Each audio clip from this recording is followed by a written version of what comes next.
a Patrícia aqui, ó, mandou assim: olá, prestei concurso para o TRE e acabei de conferir o gabarito. Infelizmente, fiquei abaixo de 50% das disciplinas básicas. Como lidar com essa sensação de impotência? Patrícia, eu vou pedir licença para você e para o pessoal e para o Júnior também, para poder contar rapidamente, né, a história, parte da história desse que vos fala. Lá pelas idas de 2000, nossa senhora, mano, a gente está quase em 2025.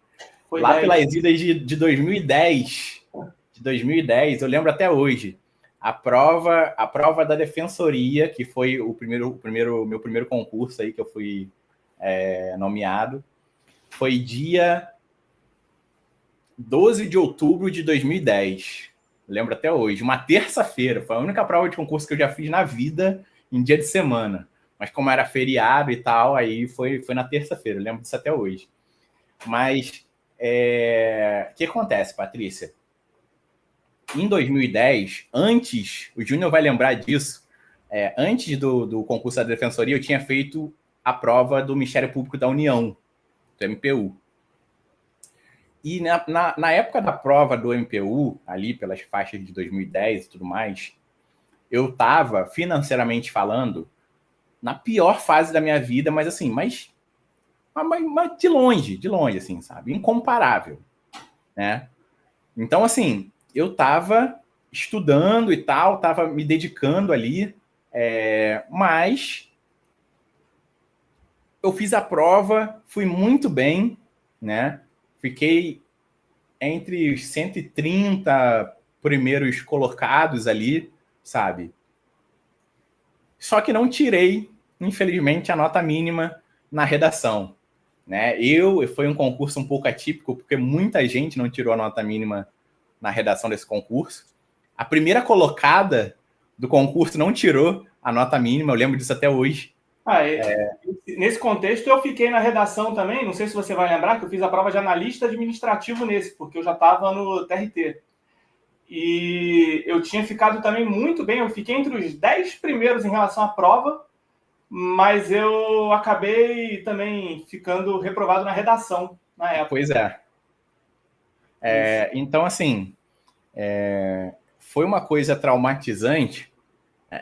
Não posso falar pelo Júnior, porque, né? Até porque ele já estava no TRT, né? Mas, assim, de qualquer forma, não posso falar por ele. Mas foi uma coisa muito, muito traumatizante, porque, como eu falei, foi em uma época que, assim, financeiramente era a pior época da minha vida, sabe? Isso aí, disparado. E eu fiquei muito bem ali, né? Eu entraria com certeza, só que eu não tirei a nota mínima na redação. E com a minha nota insuficiente, eu estava entre os 130 primeiros ali nessa faixa. Se eu chegasse a atingir a nota mínima, né, a minha colocação ia lá para os 40 primeiros com certeza, sabe? Era impossível não ser nomeado. E quando eu vi o resultado daquilo, eu tremia da cabeça aos pés. Porque eu senti... Sabe quando você sente o seu sonho, tipo, escorrendo ali por entre seus dedos, sabe? Tipo, você só não consegue pegar. Tudo que você sonha tá ali no seu alcance e você tá sentindo que escapou por 1 milímetro. Foi exatamente essa sensação que eu tive. E aí foi uma das situações que a gente conversou aqui no início da aula, que foi o quê? Eu falei, cara, estudar para concurso não é para mim. Não dá, sabe? Tipo, de verdade, porque pro MPU eu estudei de verdade, com afinco mesmo, sabe? E a lógica do momento, né? A lógica, pela falta de uma palavra melhor, mas a lógica do momento foi, cara, eu de verdade acho que eu estudei com tudo que eu podia, e mesmo assim eu não passei. E assim, não tem como eu fazer o melhor do que o melhor que eu posso, sabe? Então, para mim, concurso não vai dar, sabe? Eu vou ter que arrumar outra coisa para fazer, porque não dá para mim. Não tem como eu fazer mais do que eu fiz pro MPU. Só que aí, Patrícia, eu estava ignorando uma coisa muito crucial que a gente aprendeu com o tempo, e a gente até conversou aqui ainda há pouco, que é o quê? O lance do núcleo das matérias. Percebe? Em algum momento, e até então eu não tinha essa consciência, mas em algum momento a gente ia ter essa excelência no núcleo das matérias.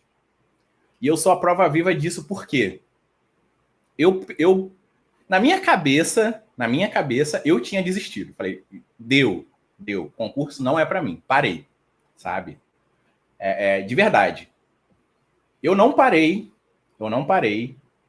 exclusivamente por causa desse camarada que tá aqui do meu lado, sabe? Ele não me deixou desistir. Na minha cabeça, eu já tinha desistido, sabe? Quem não me deixou desistir na prática foi ele. Pô, não, cara, vamos lá, vamos continuar, vai dar certo e não sei o quê. Pô, você tá tão perto e tal, não sei o quê. E ajudando o concurso, ajudando financeiramente, ajudando, sabe, tipo, trocando ideia, ajudando o psicológico. E eu falei, cara, vamos lá então. Aí eu fui vendo um curso para defensoria ali, meio nas coxas, desanimado, sabe? Tipo, meio sem ânimo. E não estudei tão legal para defensoria. Não estudei mesmo, sendo bem sincero com você. E no dia da prova, dia 10 de outubro, perdão, 12 de outubro, eu lembro que eu entrei no carro antes de sair para fazer a prova. Isso eu lembro claro como o dia. E antes de sair, eu fiquei pelo menos uns 25 minutos antes de ligar o carro pensando se eu iria fazer a prova ou não. A prova que viria futuramente a ser a minha primeira aprovação, diga-se de passagem. E eu fiquei lá uns 20, 25, 30 minutos sem ligar o carro, pensando, cara, eu não sei para que eu vou fazer essa prova, sabe? Tipo, pô, já não estudei legal, pô, pro MPU eu estudei pra caramba, me rasguei de estudar, não rolou. Pô, cara, eu vou fazer o quê? Eu vou gastar o feriado inteiro lá, sabe? Tipo, só para depois de bater de frente com essa frustração de novo, sabe? Tipo, ter a minha incapacidade esfregada ali na minha cara, sabe? Que tipo de exercício de masoquismo é esse? Aí, né, duas coisas me vieram à cabeça. Primeiro, de novo, a voz desse camarada aqui me falando para não desistir. E segundo, aquela coisa do tipo, cara, quer saber? Já tá pago mesmo, então vou fazer. Aí fui fazer a prova e acabou se tornando a minha primeira aprovação, sabe? Mas o que eu quero que você e que o resto da galera note é o seguinte: para a prova da defensoria especificamente, eu não estudei bem. E o fato de eu ter passado não tem nada a ver com eu ser gênio, com eu ter alguma capacidade intelectual que qualquer um de vocês aqui não tenham, sabe? Longe disso. O que eu até então não tinha percebido era justamente a questão do núcleo das matérias, sabe? E a maturidade do estudo e do conhecimento. Então, muito a bem da verdade, eu passei para a defensoria com o estudo do MPU. Porque o estudo da defensoria mesmo, para mim, não foi tão bom. Percebe?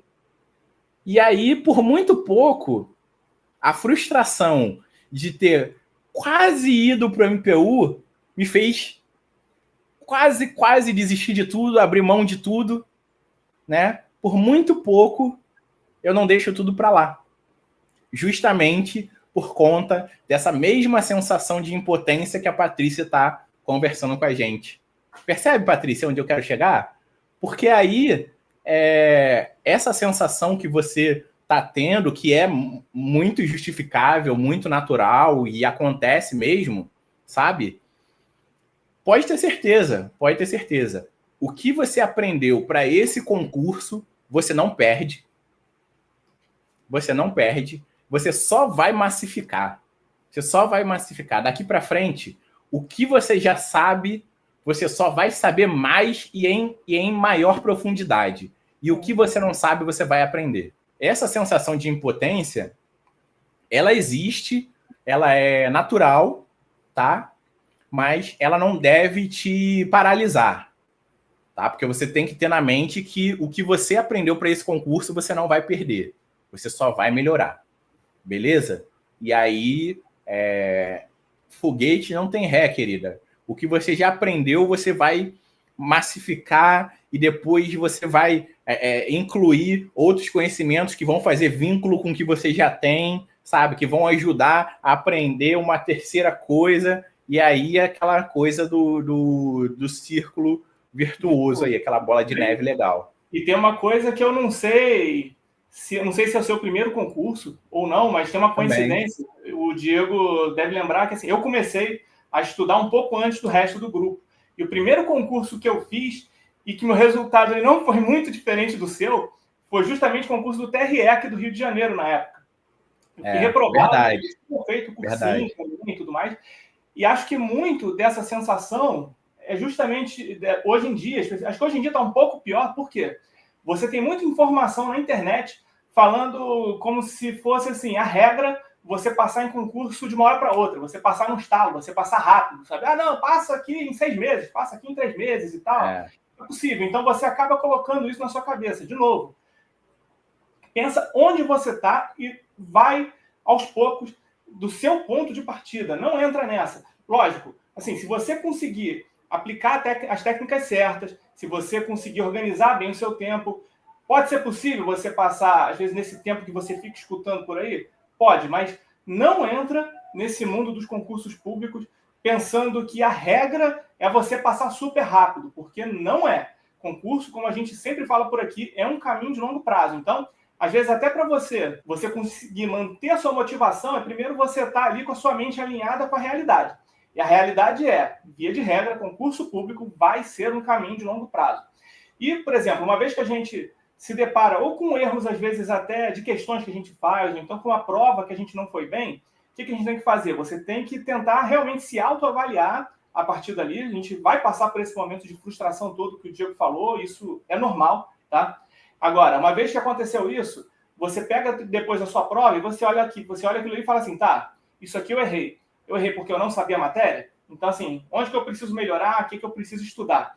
Eu sabia a matéria e errei, então, tá, o que eu preciso melhorar, às vezes, aqui no meu psicológico, na minha resolução de prova, para eu conseguir melhorar? Então, você usar essas informações para melhorar cada vez mais. E um dos motivos que a gente também indica, esses concursos de nível médio que cobram direito, como, por exemplo, INSS, TJ, TRTs, também que agora esses tribunais estão com nível superior, mas é nível superior genérico, então ainda que você não seja formado em direito, mas tenha qualquer outra formação, você consegue fazer prova TRT, TRF, TRE, enfim.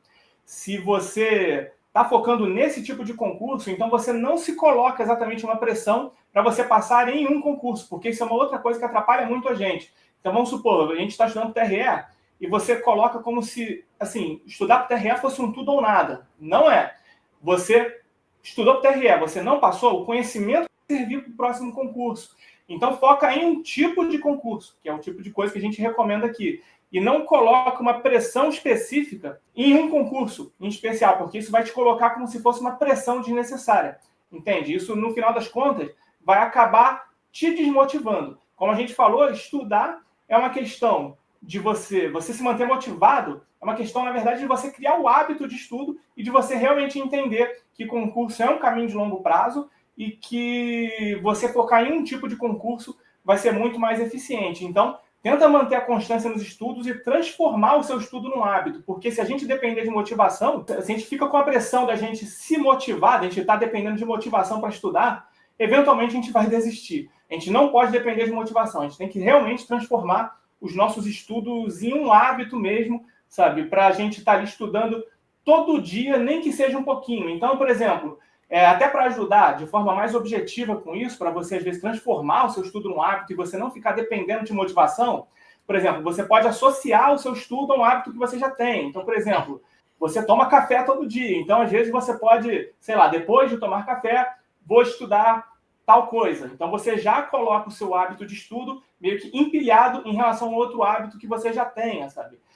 Você tentar também tornar o seu estudo mais agradável possível. Então, você, às vezes, colocar recompensas para você quando você conseguir cumprir o seu cronograma de estudo. Você sempre já fazer o seu planejamento de uma forma correta para você fazer o seu planejamento de estudo de forma que você não tenha margem para procrastinação. Então, tudo isso vai te ajudando a transformar o seu estudo num hábito. E se você consegue transformar o seu estudo num hábito e você coloca ali a sua mente no lugar certo, de que concurso é um caminho de longo prazo, de que você não deve se comparar com ninguém, que você aos poucos vai se autoavaliando e melhorando, você consegue lidar com tudo isso no longo prazo. Então, não coloca uma pressão em vocês em relação a um concurso específico, pensa no tipo de concurso, como a gente fala aqui, porque se você não passou, você vê onde você precisa melhorar e depois você vai conseguindo ficar cada vez melhor, como o Diego já bem falou aqui, para os próximos concursos. Então, ainda que você não tenha ido bem nesse concurso do TRE, de uma forma objetiva, o que você deve fazer? Você deve ver onde que você precisa melhorar, o que você errou porque você não sabia, então quais são os seus pontos fracos ali em relação aos estudos, o que você errou em relação ao controle de prova, qual foi o nervosismo. Então, assim, se você já está muito nervosa para fazer a prova e não está conseguindo controlar, fazer mais simulados, olhar provas que são parecidas para você e fazer a prova, ainda que você não tenha estudado tanto, só para você se acostumar com o ambiente de prova, então você ir realmente vendo estratégias para você ir melhorando, tanto em relação aos estudos, quanto em relação ao modo de estudar e ao psicológico em si. Você realmente fortalecer o preparo emocional, né? Digamos assim. Tudo isso vai te ajudando a lidar com essa situação de reprovação.